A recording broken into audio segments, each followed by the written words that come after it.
This is just a short tutorial on fixing the Quickfire 6 Kiln. When you spilt glass on it on the fiberboard, it can tear the fiber off, and so this is a quick tutorial on that, and also on adding Kiln wash to a Kiln shelf.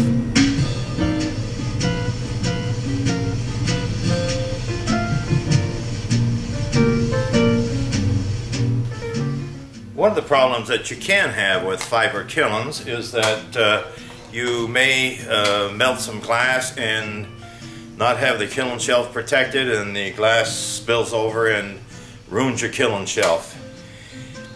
This is an example. This is the base of a Quickfire 6 kiln. I have repaired it, but to give you an idea of how I did that, the kiln had a little edge on it around the side here. You can see that when I pulled the glass off, it pulled off some of the edge. I took a tool like this, which is simply a scraper, and I dug underneath. It has a sharp edge, and I went underneath and then broke the pieces away and threw them out and took them off, tried to keep it as flat as possible. Then I scraped the edge to get it flat. I poured, after this bit, I poured some hardening agent on it that you use with fiberboard, soaked it in that agent, fired the kiln to 500 degrees, about 100 degrees per hour, and let it dry out. Now I have a fairly hard board on the kiln. I could sand this down and use it as it is. My preference at this point, however, will be to take a plate that was about that size, an actual tile, and use the tile in place of where the had the little ridge there before, which means my lid should fit over fine, and I now have a surface with an actual tile surface on it. So I will have to either use fiber paper or kiln wash on the tile, and essentially I have repaired a kiln so that it's usable again. Just a quick tip, and to help you out if you run into this problem.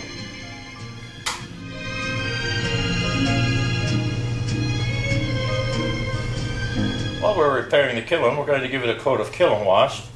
We'll also kiln wash the shelf that we have here with it. So we'll talk a little bit about kiln wash. I prefer bullseye kiln wash. It seems to have good lasting powers, and don't have to redo the shelves too often. Mixing bullseye is approximately 1 part kiln wash to 4 parts of water. I prefer, however, to do it by looking at it. I do use distilled water. Our water is not good in this area. You may be able to get by with ordinary water, but distilled water I think would be preferable. Make sure you don't have any content. Well, to give you an idea, this is kiln wash that probably hasn't been used in a year, and you see, since it's dried out, it's got very shaky. Kiln wash doesn't go bad. I'm just going to crumple it up in my hands and make a sort of a powder out of it, and we'll add water to it, and we should be able to come back with some pretty good kiln wash. So let me crumple this up a little bit. I always use a hake brush, which is pretty standard for doing kiln wash. That's this brush here. It has nice soft bristles on it. Does a good job. Okay, I can see about how much kiln wash I have left there. So let me just add a little bit of water, distilled water, and start mixing it a little bit.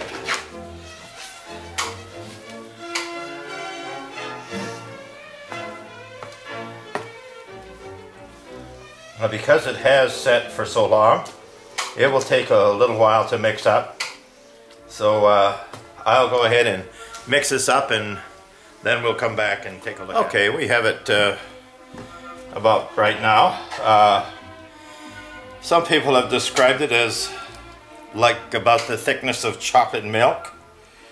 I like the bullseye because of the nice pink color. I can almost tell by the color when I'm close to being right. Good idea to put your things on a paper, keep from making a mess.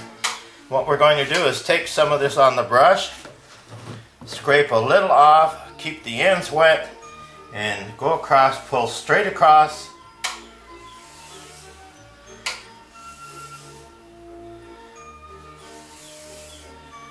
And that's done one way. Go back in the other direction this time, laying on nice even layers. While that one's drying a little bit, we'll go over here to the shelf, put on nice even layers, stroke it very lightly, and let that dry. Go back here to the Kiln shelf itself, go back another time in this direction, stroking it nice and evenly. This is not as important on the Kiln shelf. We're doing this as a protection in the other direction. We're doing this as a protection in case we drop glass on this shelf. Probably would have been a good idea if we'd done it the first time. We wouldn't have had the problem. Next time we go in the opposite direction. Again, stroking very smoothly, just laying the brush on lightly as we begin to build up some of the Kiln shelf, Kiln wash onto the shelf. Scrape off, take most of it off the brush, and we'll do one more stroke across here and in the other direction. It looks like we have a fairly nice even layer across there now. I see one here. I'll worry about that when I get finished with it. Okay, and basically that's the process of putting on Kiln wash onto the shelf or onto fiber paper. The last step in putting on the Kiln wash is to dry it out well. You can put it in a kiln like this and fire it up to about 250, 300 degrees, and that will dry it. Another option is I have taken the shelf and actually put it under a heat lamp, and that's another way of getting the piece to dry. We just set it under the heat lamp for a while until it's dry. So once both are dry, we'll be ready to do the project.